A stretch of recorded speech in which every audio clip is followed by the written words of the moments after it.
And welcome back, everybody, to another episode of MLB DFS Quick Hits, your Thursday, May 13th edition.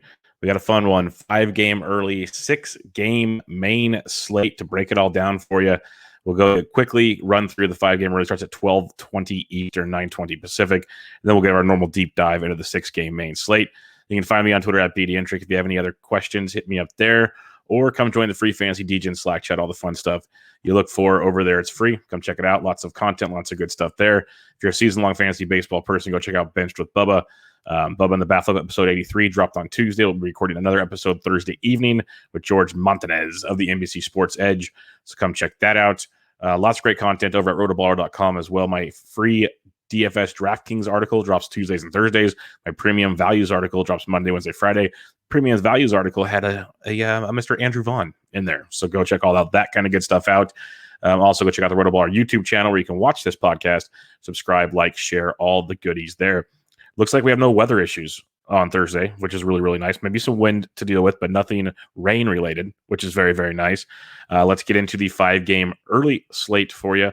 On this slate, you got Jays, Braves at 8.5. These now 8.5. Royals, Tigers 9. Cardinals, Brewers 8.5. And the Yankees we're waiting on a total on the last one. Sorry. We only have 4 totals out of the 5 on this one. We're missing the Minnesota-Chicago total. The pitching that we're looking at here, Burns makes his return from the COVID IL. He's 10-6 against St. Louis. Obviously a great play. Hopefully he's going to be fully stretched out. They're not going to baby him back. They might, though. So you have that to worry about, but still a phenomenal play with Burns if that's where you decide to go. But I'll take the savings, a $1,200 savings, to go to Jack Flaherty at $9,400 against that Milwaukee Brewers team. A Milwaukee Brewers team that we know strikes out a ton. They strike out going into Wednesday, striking out almost 27% of the time. First right-handed pitching with a 204 average and a 74 WRC plus. So Flaherty at 94, who's been very, very good as of late. He's averaging over 21 points per game on the season, but coming off of 29-4, 24-7, 27-4, 18-7, 22-9, 26-5 goes here. He's 3 earned runs or less in the last 6 starts, striking out 6 or more in pretty much every start. I like Flaherty a lot at $9,400. Lance Lynn at 92 is intriguing versus Minnesota if you want to go there, but I'd rather go Flaherty at 94. Zach Eflin at 82 is also in play for you. If you're looking there, but you're going to want to pay up for pitching for the most part, unless you want to punt with Spencer Turnbull against Kansas City, an offense that's been very, very hot and cold. You can see that going 2 directions. Or Daniel Lynch coming off a just brutal second start for the Royals. He gave up 8 runs in 2/3 inning for minus 19.3 points, but he pitched much better against Cleveland the first time. Had only 5.7 points, but that was one of those botched double play led to a couple extra runs and a mess. But he's $5,700, and the golden rule, as you know, Detroit versus left-handed pitching, striking out over 35% of the time going into Wednesday's action. Danny Duffy got some strikeouts on him, but they also hit him a bit as well. So keep that in mind. If you need to uber punt, you have Turnbull, you have Lynch down there, but I'd prefer to pay up for some of Burns, Flaherty, Lynn, or Eflin, like maybe Flaherty, Eflin combo, or Flaherty, Lynn, or if you can go Flaherty, Burns and do that. But Flaherty is my number one. That's the moral of the story. So we're going Flaherty on this one, and you can build around that. Also, just wait and see lineups. You might get some juicy lineups. Maybe the White Sox rest some guys. Michael Pineda looks appealing at 7,000. You can go that route. When you're looking at bats on this slate, I love the Toronto-Atlanta game. Charlie Morton, lots of strikeouts for Charlie Morton, but lots of hits as well. So the Toronto bats against Morton and the Atlanta Ross Stripling. Very, very disappointing, but the Atlanta's very, very disappointing. But Ross Stripling might be just what they need. You got Albies and Freeman and Acuna and all the goodies there in that lineup that you could play around with. But there's gonna be some nice value with Toronto as well. There's the high priced options, but you might get some values. Maybe Rowdy Tellez gets a day game start. Something to think about there for some value. Biggio's been slowly getting it going, stealing some bags. So you should get some nice value on both teams there. I also, if you're not using any of the Kansas City or Detroit pitchers, all the value and all the bats in that one. That's a lot of fun as well to pick apart. And last but not least, there's one Patrick Corbin taking the bump for the Nats. So give me some Philadelphia Phillies in that one too. You could have some definite fun in that game. So keep those in mind as you're building it. But start with Jack Flaherty, get some pitching options around him, and then build the bats. A Philly stack, Toronto, Atlanta, KC, Detroit are all in play. And I don't mind going back to Chicago against Pineda because I think their offense is so good. We saw them go off for us on Wednesday. Better matchup than Pineda, but Pineda can get hit around too. So that's kind of where I'm looking on the 5-game early slate. Without run help you out. If you have any further questions, we'll be in the Slack chat, breaking it down all morning to get you taken care of over there. But let's go to the 6-game main slate, where my RotoBaller article will be focused on the 6-game main slate, and this podcast and other content as well will be focused on the 6-game main slate. You have Yankees Rays total 8.5, A's Red Sox 9.5, Rangers Astros 8.5, Reds Rockies 10.5, Marlins D-backs 8. We don't have the total in the Cleveland Seattle game just yet, and we'll get to a reason why very shortly. Your top price pitcher is Christian Javier at 10K. I'm going to pass. He's gotten roughed up his last 2 starts. There's a lot of strikeouts in Texas. I get it if you want to go there. I hope a lot of people go there. I'm going to pass. We'll get to a reason why later because I kind of like the Texas bats. But we're going to pass on Javier. We're going to save $700 to go to Trevor Rogers of the Miami Marlins. We just love what Rogers has done this year.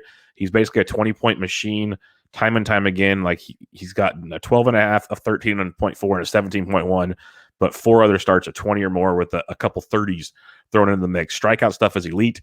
6 or more Ks in every single start this season. He's given up 3 earned runs or less in every single start this season. He's been very, very good, throwing 90 to 95 pitches most of the time out there against an Arizona Diamondbacks team that can be scary from time to time, striking about 21% of the time versus left-handed pitching, 258 average, 231 ISO, 128 WRC plus. They have some pop versus lefties. A lot of that was thanks to Patrick Corbin, though. Remember that. Like, I still like them versus lefties. A lot of that was Patrick Corbin. I'll take my chances with Trevor Rogers if you need to. Very strong option. My next option is Zach Plesac. I didn't like him early on. I wanted to see him get it together. He has got it together, folks. He's gotten 3 straight starts of about 6 innings or more, I'll say. 0-0, 3 earned runs, 7-6, 4 strikeouts. He's gotten you 16 or more points. Last 2 starts, 24 or more points. 110, 112 pitches the last 2 starts because Cleveland lets their pitchers go deep into games. So I think it's a very, very good spot there. We know the Seattle offense is very, very bad. Striking out 26% of the time versus right-handed pitching, 158 ISO, 93 WRC plus. I love some Zach Plesac tonight. He's going to go deep into the game. Really good spot here with Zach Plesac.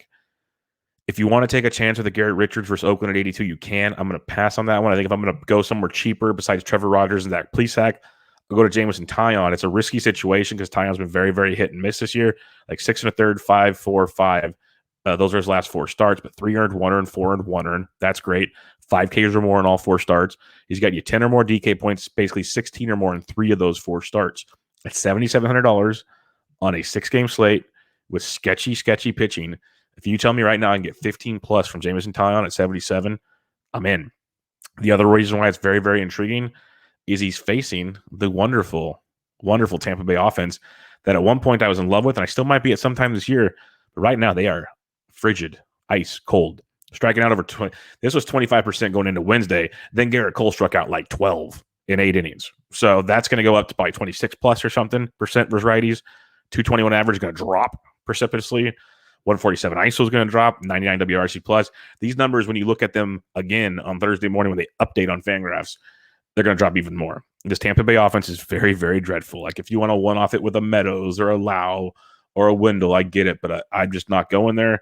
If they go off, that's called baseball. But Taillon at 77 is a very intriguing tournament option. You won't go deep into the game, but the strikeouts will be there. Again, you're not looking for a million points, but a good 15 plus from Taillon with 20 plus point upside. Not too shabby. Now to the punts. If you want to gamble, if you're feeling frisky on a 6-game slate, Luis Castillo's been atrocious. He's in Colorado. And what's been more atrocious than Luis Castillo potentially? The Colorado Rockies offense. That's the one thing I'm going to say. Like, they're running out Jonathan Daza. They're running out either Matt Adams or Connor Joe. They're running out just a bunch of like, what? WTF is what's going on. Now, can they put up runs? Yes. Do you want to stack Colorado and Coors? Probably. But they're still striking out 23% of the time versus right-handed pitching with a 73 WRC plus. That is factoring in road and home for Colorado. So if you want to get real frisky with Luis Castillo at 62, I can see it. Otherwise, the chalk of the chalk tonight, and I can't tell you not to do it because this is a phenomenal spot and a phenomenal price tag. And he stretched out. He dealt in his first minor league game. He's looked great in the spring. He is their top pitching prospect of the Seattle Mariners. He has won Logan Gilbert. The strikeout stuff's great. The overall stuff, just period, is great. And what else is great is he faces Cleveland, striking out 25% of the time versus right-handed pitching with a 221 average, a 189 ISO, and a 92 WRC plus. This team is bad. Now, if you want the leverage, you stack Cleveland because everyone's going to pitch Logan Gilbert at 4K because he's a free square. You can go Rogers and Gilbert, Plesac and Gilbert, and do whatever you want with the bats. Like, it is free reign. You could leave money on the table tonight, which might not be the worst thing to do because some of the other bats we like are cheap. Like, you could do whatever you want. It's going to be very hard not to play Logan Gilbert, who, barring Cleveland just going off, which whatever, Gilbert should go 5+ innings. He's going to have strikeouts. He's going to pay off 4K. And I'd say like 65 to 80% of the time, Gilbert paying off 4K. Pretty easy tonight. Baseball can happen and change all of that, but I'm willing to take my chances on baseball not happening. So Logan Gilbert at 4K I like. So again, Rogers, Plesac, Tyon, Gilbert's kind of where I'm focusing my attention when it comes to pitching on this 6-game slate. The hitters on this 6-game slate, again, you can have whatever you want because that's the beauty of it. If you want to go Gary Sanchez in a tournament versus Hill, knock yourself out. You could save some cash and go to Tucker Barnhart against Chichi Gonzalez and Coors at 41. Pretty solid look as well. I don't mind Barnhart at all at 41. I think it's a very solid look in this lineup. Some other cheapy options if you want to get down there, like Sandy Leon went deep on Wednesday. That was a flashback. He's 27, catching because Alfaro's out. Gets Merrill Kelly. Merrill Kelly, what's he do? Gets smoked by lefties. What else does he do? Give up a ton of home runs. So the Marlins are very, very live. They're one of your cheaper, lower-owned stacks tonight that we're going to talk about. So Sandy Leon at 27, if you want a cheap catcher, sure, go for it. Not hating on that one at all. So you could pay up for some of the big boys. I love Tucker Barnhart at 41. Go to Sandy Leon if you want. Definite options for you there. First base position, Yuli Gurriel went deep again on Wednesday. Just keeps raking. He's 51 versus Fulte. He's worth every penny right now. He's that darn good. We get Moustakas, first base, third base, and Coors at 47. Just a heads up before we continue on. The Reds are too damn cheap tonight. Like, they're going to be chalk and very good chalk against Chichi Gonzalez. So Moustakas at 47 is great. Jesus Aguilar went deep again on Wednesday. I said lefties versus Kelly. Aguilar's just hitting bombs. So he's in play at 45. Matt Olson went deep. He's in play at 42. So nice plays there if you want to avoid the Coors chalk of Moustakas and potentially a Gurriel play in Houston. Aguilar and Olson are nice options as well. I do like Texas to be contrarian. People love Javier. He's got hit around pretty hard his last two outings. He might get some strikeouts, but he also might give up some pop. And that Houston bullpen has been struggling as well. So Nate Lowe at 4K as a part of a Texas stack. I'm all aboard that train. Definitely on play there. A few other ones to hammer around with. Josh Naylor for Cleveland if you're not using Logan Gilbert. Again, if you're fading Gilbert and making a stack, Josh Naylor's first base outfield eligible at 35. That's an angle you want to go with. Seth Brown is very cheap against Garrett Richards. He's first base outfield at 31. If you find what you like offensively, leave money on the table. I'm just going to say it right now. Let's leave it on the table. Do not fret. If you like your stacks, if you want a Seth Brown with a Matt Olson and stuff, and you still have some money on the table, tonight might be the night to just let it roll. It's going to be okay. Connor Gill, like I mentioned earlier, should be starting at first base. He is $2,000 in Coors Field. Bare minimum. That is asinine DraftKings. Second base, you got Altuve at 56. The Houston players are priced up like they're playing in Coors Field, but they're just playing Mike Fultonevich. So go figure. Like Ryan McMahon at 5K has got some value to you. Jed Lowry, if you're stacking Oakland at 49, not too shabby. Some other cheaper options. Nick Solak at 43 is just hitting everything. Garrett Hampson's 42 in Coors. The Rockies are cheap, just like Cincinnati. It's freaking banana land. Yeah, Nick Senzel, second base outfield eligible, been leading off for Cincinnati. Been hitting the ball extremely well of late, hitting 350 over his last 10 games, averaging about 9 points per game, 211 and 16 over his last three. Leading off for Cincinnati. He's 3,700 in Coors. Like, it's bananas. So you can go those routes. If you need to go cheaper for some reason, which I don't think you're going to, just don't go below Nick Senzel right now. Just don't do it. Third base, Bregman at 55 is a great play. J-Ram, if you're fading Gilbert at 53, definitely in play. I forgot to mention at second base, if you are fading Gilbert, there is one player that's the same price as Nick Senzel, actually. Cesar Hernandez is 37. If you are stacking Cleveland, you're going to most likely want Cesar Hernandez in there. So J-Ram at 53, like we just mentioned, McMahon at 5K.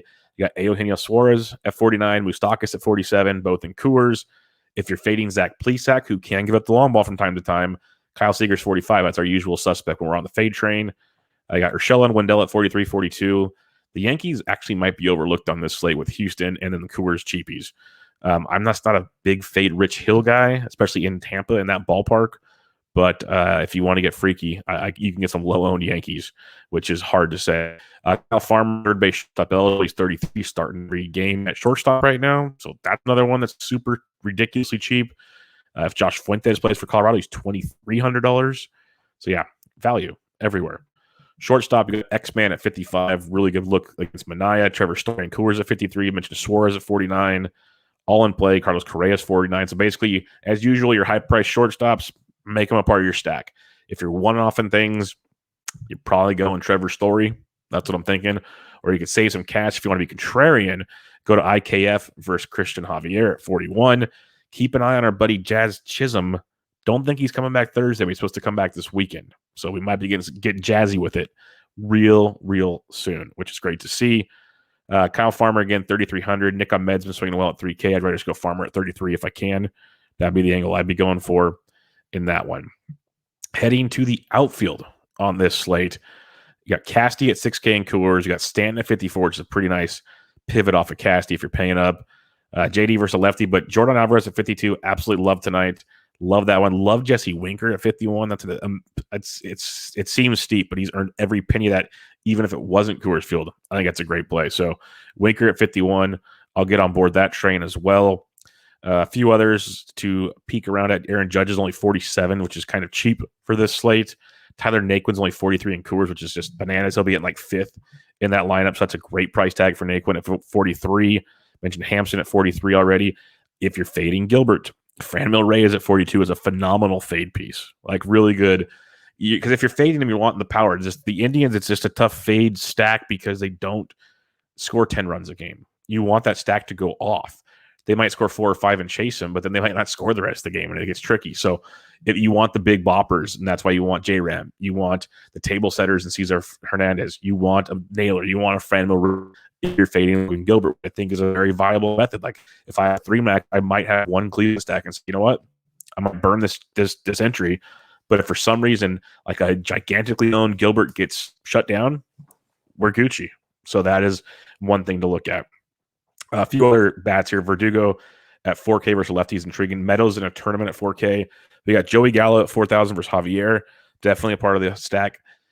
Tapia leading off versus Castillo's only 3,900. Nick Senzel at 37, like we mentioned. He's second base outfield eligible. A few others here. Kyle Tucker is still only 35. That's way too cheap. He went deep again on Wednesday. He's hitting everything right now. So Tucker at 35 is electric. Josh Naylor at 35. Willie Calhoun's only 34. Adolis Garcia is only $3,400. That is just ridiculous. If you're stacking Texas, you start with Adolis Garcia and you build around it. Like you can do these stacks. Texas is cheap. Miami's cheap. Cleveland's cheap. You can make Cincinnati's cheap. Colorado's cheap. It's bananas. Like you can go Rogers, Plesac. You don't need to use Gilbert, which can make you different and still get all the bats. Like it's that goofy. So maybe that lowers Gilbert's ownership. We'll see. We'll see as things come out, which gets discussed in the Slack chat. So keep that in mind. A few other punts if you need them. David Dahl's heating up. He's 2,800. That's about really all I'm on right now, unless some other juiciness peaks up, but it's really not necessary on this slate. So recapping your pitching, it's Trevor Rogers, Zach Plesac, Jamison Taillon, Logan Gilbert. That's my main options. You could go Luis Castillo if you want to get real frisky, and that would definitely take some of the Coors chalkiness out of it, but that's where I lean on those. If you're stacking it up, though, love the Texas-Houston game. It's only an 8.5 total. It should be 9.5 to 10 to me. I think this one flies over. Love both sides. Houston, like Jordan and Tucker is where I want to start with those two and just build around that. Texas and Houston sides of that. Love Cincinnati, Colorado. Love Cincinnati side more than Colorado. I'll attack Chichi Gonzalez all day long, but both are in play. Miami is a good contrarian stack against Merrill Kelly, and then Cleveland's your leverage stack versus Gilbert. That's kind of where we're looking right now as we build things and get ready on this. So again, 5-game release starting at 12:20 p.m. Eastern, 9:20 a.m. Eastern, and then the main starts at 7:10 Eastern, 4:10 Pacific, or 7:10 Eastern, 4:10 Pacific, with a 6-game main slate. If you have any questions, I'm on Twitter at BDentry. Go get in the free Fantasy DJ Slack chat. Also, if you give a rate and review on iTunes for MLB DFS Quick Hits and Bench with Bubba, I would truly appreciate it. Go check out the YouTube show on the RotoBaller YouTube channel. And other than that, we'll be back with a full Friday slate for you. But for now, MLB DFS Quick Hits, your Thursday, May 13th edition in the books. I'm out.